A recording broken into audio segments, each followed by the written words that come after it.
नमस्ते। आप सभी से अनुरोध है कि कृपया हमारे चैनल को सब्सक्राइब करें, वीडियो को लाइक भी अवश्य कर लें।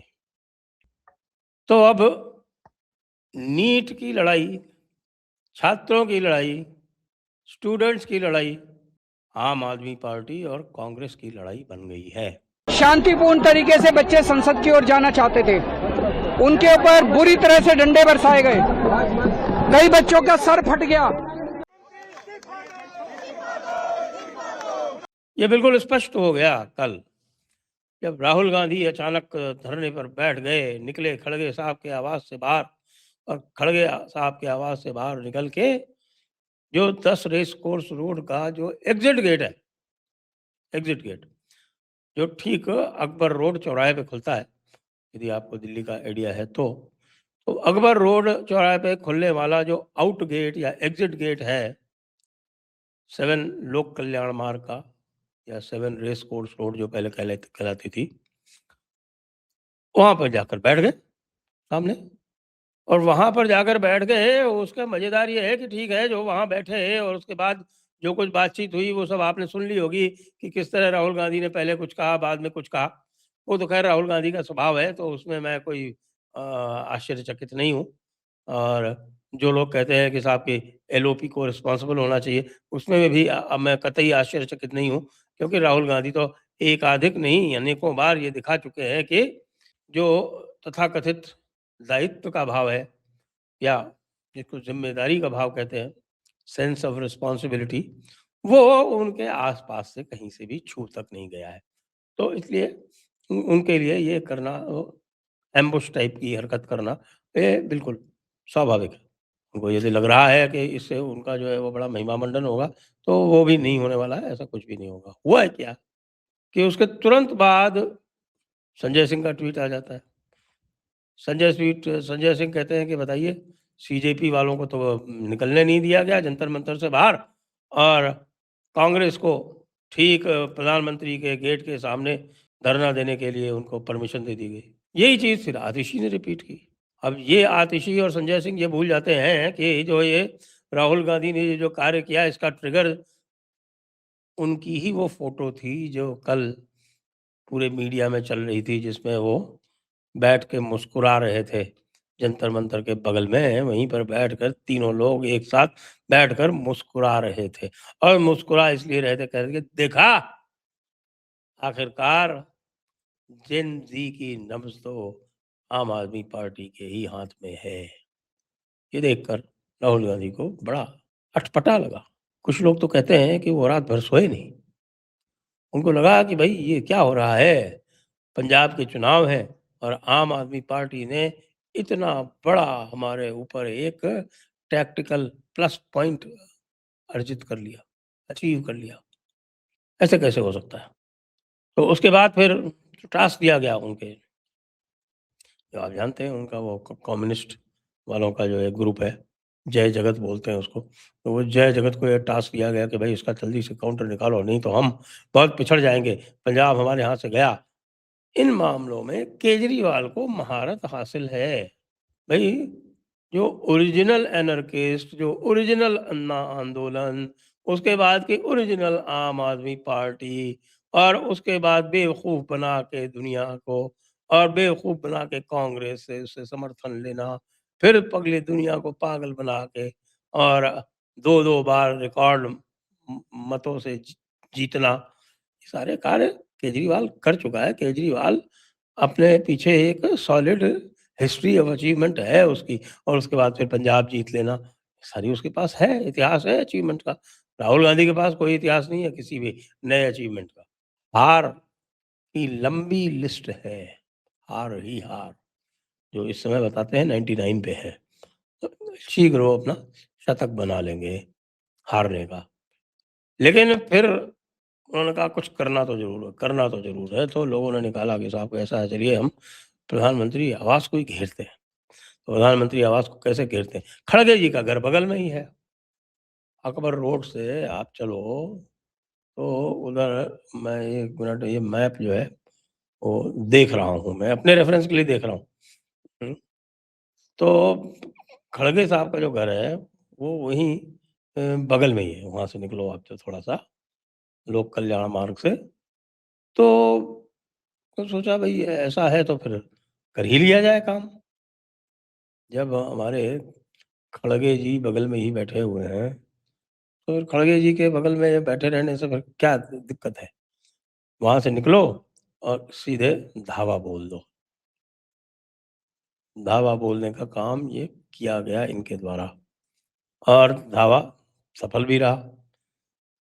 धावा सफल इसलिए भी रहा कि भई इस तरह की बात जो है वो इंटेलिजेंस वालों को भी तो कैसे पता चलेगी? इंटेलिजेंस वाले भी यदि पता करने जाएँगे तो उनको भी दिक्कत तो होगी ना। अब आप चलें इधर से रायसीना रोड से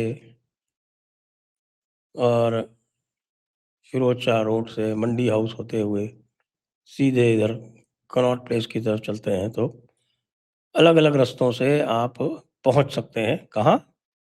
आप अलग-अलग रास्तों से आप पहुँच सकते हैं अकबर रोड चौराहे पर। वहीं पर आप जानते हैं कि अकबर रोड का जब आप चलेंगे इंडिया गेट से तो अकबर रोड का जो तीसरा चौराहा है, उसके सामने से लोक कल्याण मार्ग का गेट निकलता है। बल्कि तीसरा चौराहा भी नहीं, मैं कहूँगा चौथा जो चौराहा है उनका। जी हाँ, लोक कल्याण मार्ग का चौथा चौराहा अकबर रोड का है। उसके बाद से फिर वो तीन मूर्ति रोड और राजा जी मार्ग और सफदरजंग मार्ग ये सब शुरू हो जाते हैं। तो अकबर रोड का जो चौराहा है, उसी पे अकबर रोड पे ही हमारे खड़गे साहब का घर है।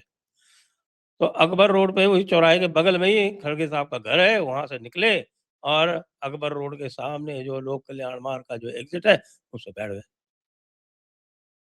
ब्रिलियंट!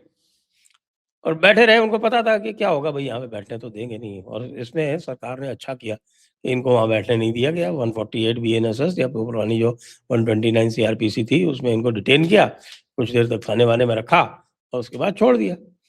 अब छोड़ने के बाद में ये लोग और कुछ करेंगे तो करेंगे, देखते हैं क्या करेंगे और अपना नैरेटिव-वैरेटिव बनाएँगे, सब करेंगे। लेकिन जो सारा का सारा नैरेटिव है, वो नैरेटिव जो है वो आम आदमी पार्टी के प्रतिस्पर्धा में बनाया जा रहा है, मुख्य बात यह है। कल जिस तरह से मोदी सरकार ने हमारे देश के बच्चों और युवाओं पे बर्बरता से हमला किया है, मुझे लगता है इतिहास में इस किस्म का कभी कोई मसला देखने को नहीं मिला। और हमारे अखिलेश बाबू जो हैं, वो इसमें बगैर मतलब चक्करगिन्नी बने घूम रहे हैं। अरे भाई, आम आदमी पार्टी से आपकी क्या प्रतिस्पर्धा? आम आदमी पार्टी उत्तर प्रदेश में अभी तक तो आने का उन्होंने कोई इरादा बताया नहीं है। हो सकता है आगे हो तो कह दें। मुख्य बात ये कि आम आदमी पार्टी कह रही है कि देखिए साहब, सीजेपी को तो नहीं करने दिया गया। हम तो ये कह रहे हैं कि सीजेपी को भी जितना करने दिया गया, उतना आवश्यकता से अधिक था। सरकार को इसमें बहुत पहले निर्णय ले लेना चाहिए था। ये मैं बहुत दिनों से कह रहा हूँ। ये सारा जो आप नाटक आज देख रहे हैं, ये कहीं दूर-दूर तक नहीं होता। सीजेपी को यदि 10 दिन पहले उठा दिया गया होता, जिस समय वहाँ पर 10-15 लोग भी नहीं आ रहे थे, तो आप बताइए कौन क्या बोलता? कुछ भी नहीं बोलता। उसको आपने पार्लियामेंट के डेट के निकट आने दिया और फिर डायरेक्ट उसमें केजरीवाल कूद गए। आखिरकार तो वो केजरीवाल का ही पट्टा था। केजरीवाल को उम्मीद भी नहीं थी कि इतने दिन तक वो चल पाएगा।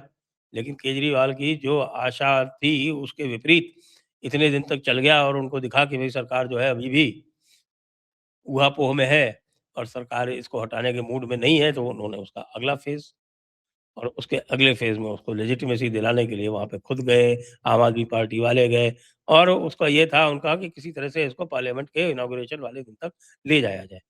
उनका अनुभव पुराना है, आपने देखा था कि 26 जनवरी कैसे वो 2013 में उन्होंने घेर लिया था, दिल्ली को घेर लिया था और किस तरह से रात में जो है वो गद्दा लगा के रेल भवन के पास में सो गए थे और उनका इरादा था कि भाई गणतंत्र दिवस की परेड ना होने पाए। तो ये उनके पुराने अनुभव हैं, तो अच्छी तरह से पता है।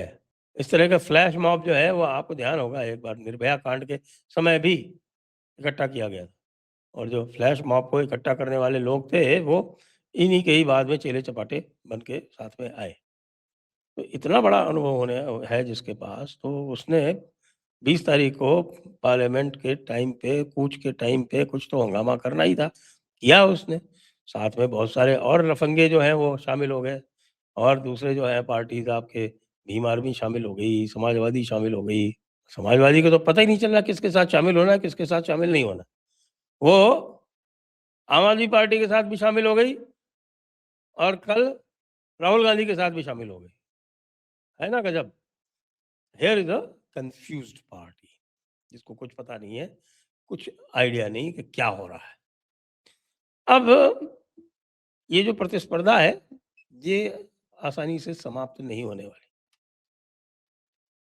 और इसे समाप्त करने के लिए भारतीय जनता पार्टी को कुछ विशेष करना पड़ेगा।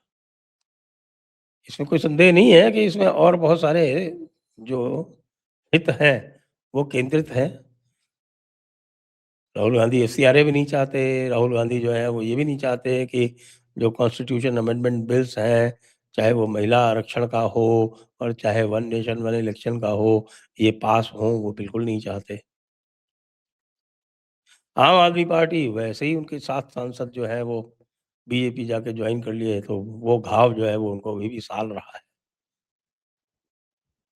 तो ये जो 2 पॉइंट हैं, वो तो उनके साझा पॉइंट हैं, लेकिन वो साझा पॉइंट साझे में कभी भी डिस्कस नहीं करेंगे, क्योंकि एक सूचना ये आ रही है कि भई इन लोगों की एक कोई जॉइंट मीटिंग हुई थी और वो गाली-गलौज के साथ समाप्त हुई और उसी गाली-गलौज में छुपा हुआ है सारा का सारा राज़। और वो राज़ ये है कि राहुल गांधी कतई किसी भी हालत में सारा क्रेडिट आम आदमी पार्टी को लेके, आम आदमी पार्टी जो है वो लेके उड़ जाए, ये सहन नहीं कर सकते। इसलिए उसको इन्होंने इतना त्याग किया कि वो आज वाक़ई सड़क पर कूदे। सड़क पर तो वो पहले भी गए थे एक बार, आपको याद भट्टा परसोल वाला याद है ना? भट्टा परसोल गए थे एक बार। मेरे ख्याल से ये 2007-8 की बात है ये, शायद 2007 का चुनाव था, उसके पहले की बात है ये। 2007 में उत्तर प्रदेश का चुनाव हुआ कुछ नहीं, मायावती जीत गईं। या फिर मायावती के समय की बात है, हाँ, शायद मायावती के समय की बात है, जब ये आपका ये यमुना एक्सप्रेसवे बना था, तो यमुना एक्सप्रेसवे के लिए एक्विजिशन को लेके जो था वो कुछ दिक्कत थी, उसमें वो गए थे। 2012 में अखिलेश जी जीत गए, इनका कुछ भी नहीं बना। 2017 में अखिलेश जी के चुनाव लड़े, बुरी तरह से हार गए। तो अब ये है, वो कह रहे हैं कि ना भाई, उम, ये सारा का सारा नैरेटिव इनको लेके उड़ने नहीं देंगे, लेकिन गलती तो राहुल गांधी की है। अगर उनको इतनी चिंता थी नैरेटिव की, तो जब उन्होंने आरंभ कर दिया था छात्रों की गूंज कार्यक्रम, तो उसके बाद फिर 3 हफ्ते की छुट्टी पे क्यों चले गए विदेश? यही समस्या है राहुल गांधी की। That he is not a serious politician, he is an of and on politician. Of and on politics नहीं चलती। तो मज़े लीजिए और इन दोनों की लड़ाई में मुझे नहीं लगता कि भारतीय जनता पार्टी इन दोनों की लड़ाई को निपटाना चाहेगी या इनमें समझौता करना चाहेगी। इन दोनों से अलग-अलग निपटेगी और चूँकि ये दोनों अलग-अलग हैं, इसलिए अलग-अलग निपटना जो है वो आसान ही रहेगा, मुझे ऐसा लगता है। जय हिंद, जय भारत, वंदे मातरम।